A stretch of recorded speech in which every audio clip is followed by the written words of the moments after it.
Olá, aqui é o Ricardo. Hoje eu vim falar com você a respeito de empatia. Quando a gente dá aula, uma das coisas mais importantes que tem é saber construir empatia com os alunos, né? Porque assim te abre as portas para o conhecimento entrar. Né? Eu me divirto pensando que todo o meu trabalho é para construir um método, mas se eu não construir empatia, eu posso jogar tudo no lixo, não serve para nada. Ou seja, antes de qualquer coisa, a empatia.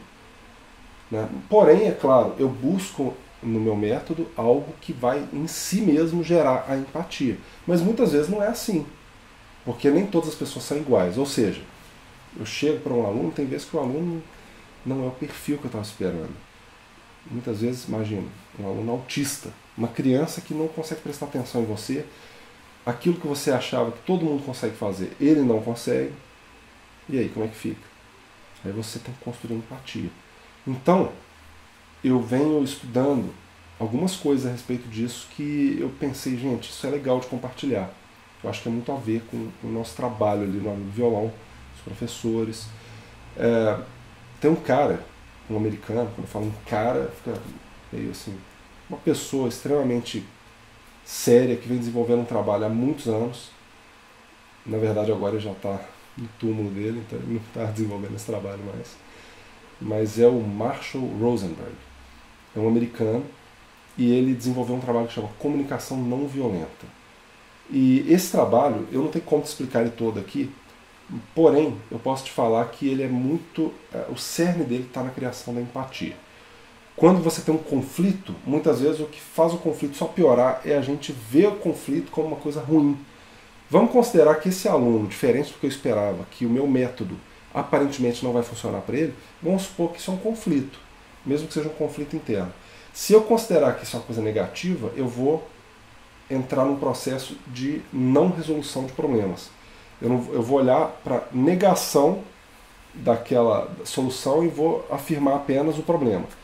Então, vamos pensar assim. E se eu pensar de um outro jeito?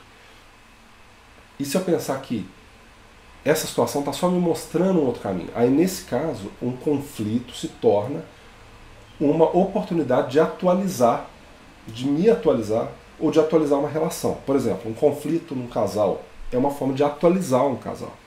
Né? Ele vai uma nova forma de se reconhecer um ao outro. Né? Calma que eu vou chegar onde eu quero chegar. Então, quando esse senhor, o Marshall Rosenberg, nos ensina a criar empatia, ele fala o seguinte: a gente tem que ter uma observação fiel dos fatos. São 4 passos. Observação fiel, sem julgamento.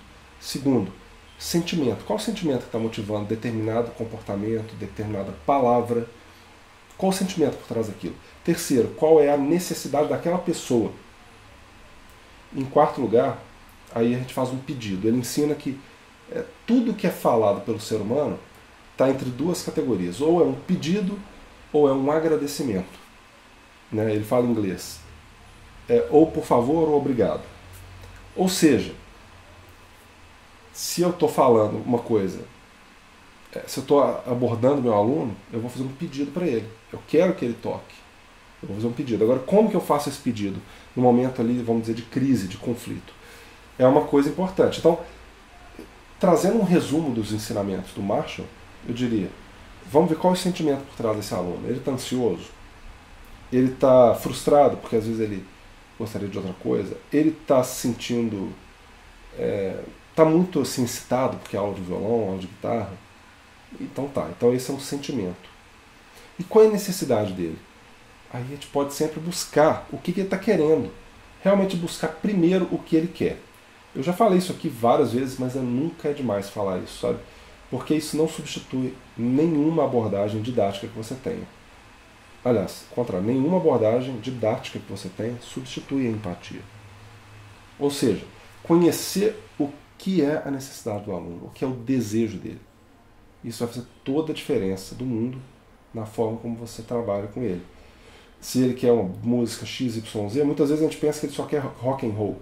Está distraído, ele quer uma banda, uma música de rock, mas não é. Aí ele começa a cantar aquela música das abelhinhas que você jamais ia imaginar. E aí aquilo satisfaz ele. Se você abre espaço para o seu aluno, ele te mostra o que ele quer.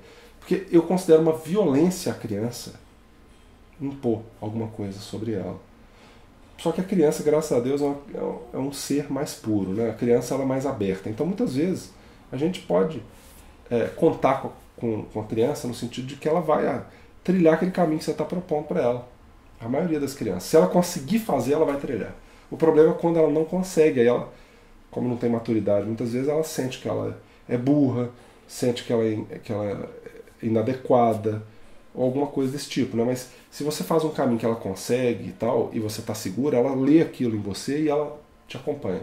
Agora, quando ela não é assim, não quer dizer que ela é rebelde, não quer dizer que ela é uma criança mimada, entendeu? Não quer dizer que ela é uma criança mimada, não quer dizer que ele é maltratado pelos pais, não quer dizer que é porque vive com babá, não quer dizer nada disso. Pode até ser, mas quem somos nós para saber? Muitas vezes é porque a criança a gente não tem todas as informações para julgar. Então, assim, ela está num momento que ela não consegue nos comunicar o que ela está querendo. Mas se a gente dá um tempinho, um silêncio mesmo, deixa a aula um pouco mais lenta. Eu, por exemplo, sempre falo assim, né, de ensinar 3 músicas na primeira aula. Mas quando acontece isso, eu não faço 3 músicas na primeira aula. Procuro lembrar disso, né? Lembrar de fazer um silêncio, lembrar de dar um tempo. E aí aparece muitas vezes uma dica do que aquele aluno está precisando e querendo.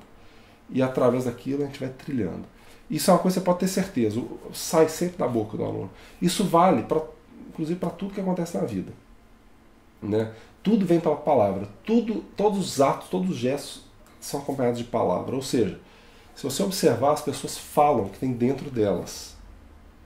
Isso inclusive as coisas mais pervertidas. Você pensa que está escondendo tudo. Por exemplo, tem um humorista americano que eu gosto muito, mas já passei a não gostar tanto. Ele faz muita piada, assim, mais pesada, falando de coisas assim, de perversão, de coisas desse tipo, perversão sexual, que é engraçada a forma dele falar. Mas aí apareceu no jornal o quê? O cara fazendo exatamente aquilo que ele faz piada com as mulheres. E aí? Você vê que ele não estava nem se segurando, ele estava fazendo piada ao vivo e a cores, mostrando vídeo para o mundo inteiro das piadinhas dele, que no fundo é o que ele já faz. Né? Ou seja, é difícil. A pessoa, quando ela está pensando uma coisa errada, ela acaba soltando. E seja lá o que for que o aluno está pensando, ele acaba falando. Né? E às vezes a gente tem que estar atento para perceber. Porque colocar o dedo, esse aluno é difícil, é muito fácil. Né?